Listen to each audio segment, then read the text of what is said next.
This is where the rubber hits the road, right? Right, Malc? Pretty much, yeah. Big Yeah. weekend coming up. Yeah. So this is really the first attempt, and maybe the last. The last? Well, if we break the PB, okay. right? You know what I'm saying? That's it. But we'll see. Well, let's not jump ahead of ourselves. Yeah, this is the 10K. Yes. Sporting Life 10K in Calgary this Saturday. Yes. Yeah. Yeah, the PB to beat is 42 minutes, Malc.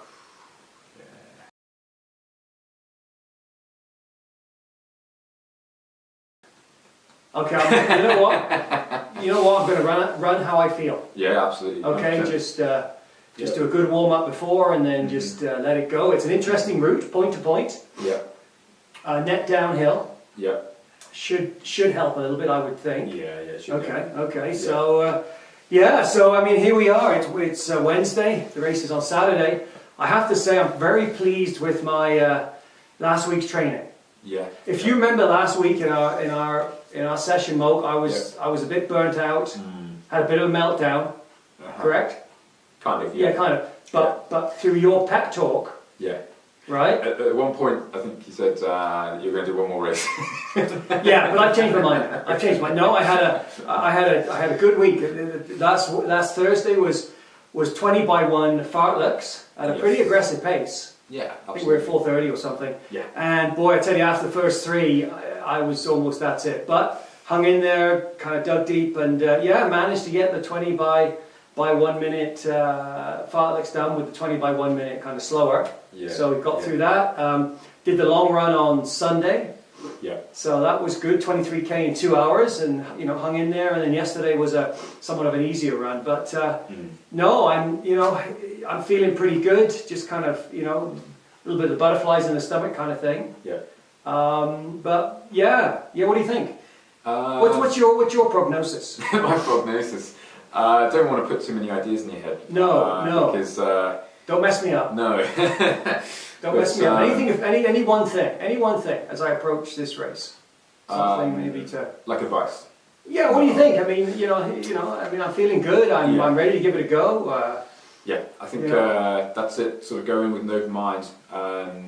Given that you ran that, what we call the one-on, one-off fartlek last week, and you finished that workout. So you're probably actually running a bit better than you might think you are. Okay.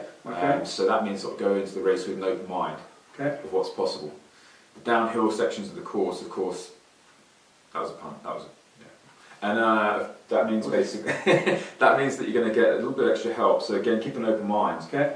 When you look at the watch and you see a pace appearing, just be open-minded to it, because there's a couple of things there that will be in your favour. Okay. Don't get sketched out by a faster pace for sure.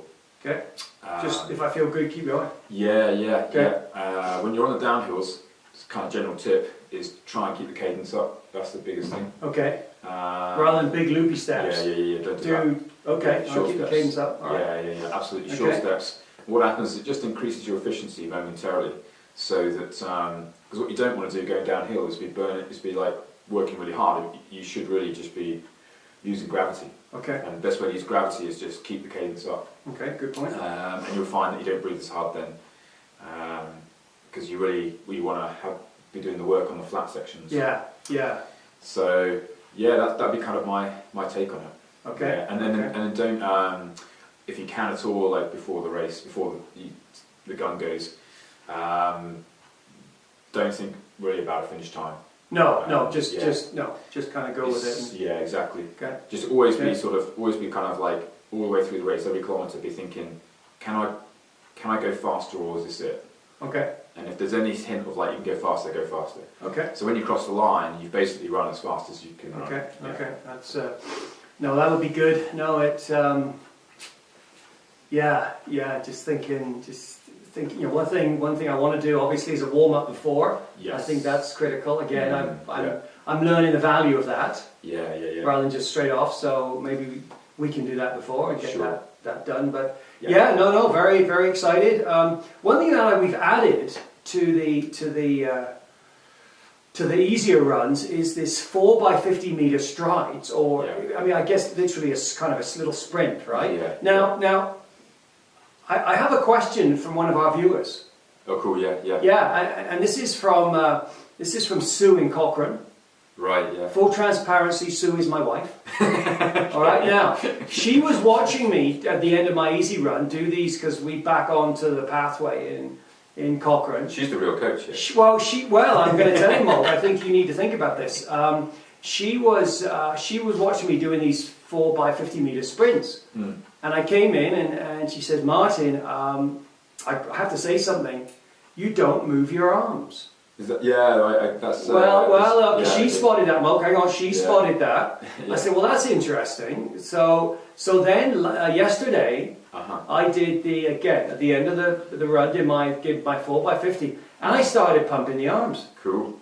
I tell you what, I went faster. Yes. So really, my question from Sue, from Sue of Cochrane in Cochrane, to you is, I think it's a very valid point, because we really in running don't talk a lot about what you do with your arms. Sure. What role do the arms play? Yeah, they can create, they basically can create momentum. They can create like kinetic energy, momentum. Basically the body works as a linked system from top to bottom, through the arms, torso, legs. And you can affect the body up and down. Okay. Thanks to the sort of spinal area, the torso area, the torso can, what you'd say, counter-rotate. So it can basically be like... like a spring? Yeah, almost. It's like you're talking a spring? Yeah, it is. A little bit? And then... Yes, exactly. Okay, interesting. Exactly. So there's a lot of parts of the body that can resist rotation and torque, store up energy, and then release it in the opposite direction. Okay. And the torso can do that as well. If you have adequate, what we call thoracic spine rotation, you can do that. So what happens is, it's like a counter movement, because it's your right arm and left leg moving together forward. So because there's that counter sense, what keeps you balanced as well, you can basically manipulate that. We call it kinetic linkage. You can manipulate that to send energy up and down through the body, basically. Okay. So yeah, you can absolutely do that. It's tougher with people who are a bit stiffer in the back. The energy doesn't transfer as well. Luckily, I'm very flexible. There you go. Yeah. And and so that is happening all the time. This energy is being sent from the legs as they move to the upper body, and vice versa the other way. Yeah. So you'll see. I mean, obviously with sprinters on TV, you're going to see they move their arms a lot. So there's a lot of energy transfer up and down through the body. Yeah. You can still transfer a lot of energy down without a big arm swing, because you can manipulate further up the arm to create the movement and the torque. Okay. But it's just a lot easier if you have a longer lever and you're moving the hand. Yeah, because it's more out there, so it's a greater impact than just a shorter. It's a longer moment arm. Yeah, exactly. So that's kind of how it works, and it all comes back to this understanding, this idea or concept that your body is working in counter rotation all the time. Yeah. And I have to say, yesterday when I was really focusing on the arms, and it's actually easier. Yes, it feels easier. Yeah. What's happened over time is that you've developed this kind of abbreviated style where you've run the slower longer. Well, that's exactly what my other coach Sue said. My home coach, my away coach. Yeah. But Sue, and that's a valid point, because by having done so much long stuff, I end up with what I kind of call the Martin Shuffle. Which is a kind of very efficient but limited movement kind of run. Yeah. And so you've got the shuffle, you've got really not much arm movement, and now I'm trying to move it up. I'm obviously extending the legs, but the arms have got to kind of come in line, I think.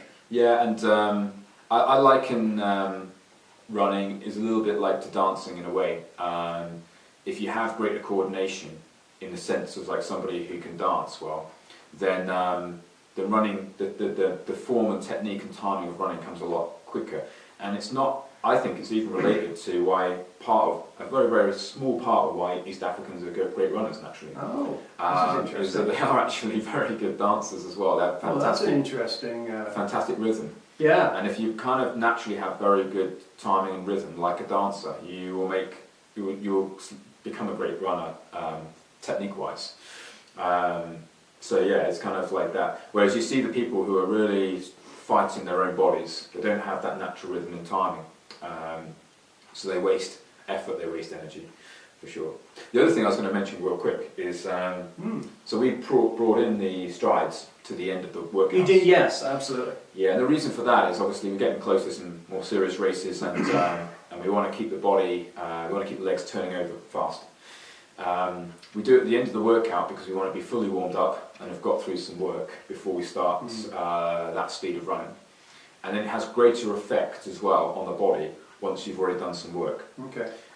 The other part is that we don't have enough time every week in the schedule to go off to a track and start doing full-on, out-and-out sprint intervals. Okay, okay. So this is the case with a lot of people, including elite-level marathon runners, is they're like, okay, how do we have a fast sort of sprint part of the weekly routine, but we don't have the time to go to the track and do a whole ton of sprints. Yeah, yeah. So what you do is you basically piggyback it on the back of other workouts. Yeah, yeah. Well, that's been, and I've enjoyed doing that. It kind of picks it up at the end. 50 meter by 4s worked out well. So yeah, so I think looking at what's coming up this week, a little bit of a different week tomorrow. Looks like sort of longer, a little bit of a longer, almost not a fartlek. It's almost like a mini tempo. I don't know what you call it anyway. Anyway, there's a couple of sort of 20-minute at a fast pace and 20-minute a bit slower twice, kind of thing. So we'll do something like that. 10 and 10. So we'll do that tomorrow. 10, then Friday, it's a kind of an easy 30 minutes. Yeah. Just to kind of get the legs loose, and then Saturday's the race. Yeah. Yeah. So very excited, Malc. Very excited. Yeah. So I think today we've got really 3 takeaways. Right. Okay, 3 takeaways. The first one is, use your arms. Don't forget about the arms, right? Sure. Use those arms, get them in motion, sort of get a handle on that torque aspect, which can actually put energy back in the legs. Yes. Number 1. Yeah. Number 2 is the strides. I think that was a very good idea to do those strides at the end, sort of really push it towards at the end of an easy run. And of course, number 3, dancers make great runners. If I'm going to be watching with Dancing with the Stars to see if there's any runners on there. I think more runners should be on Dancing with the Stars. Seriously, they would benefit. We need to get some runners on that. So, but that's an interesting thought as well. That's a I like that. So, cool. With those 3 takeaways, see you next week. All right.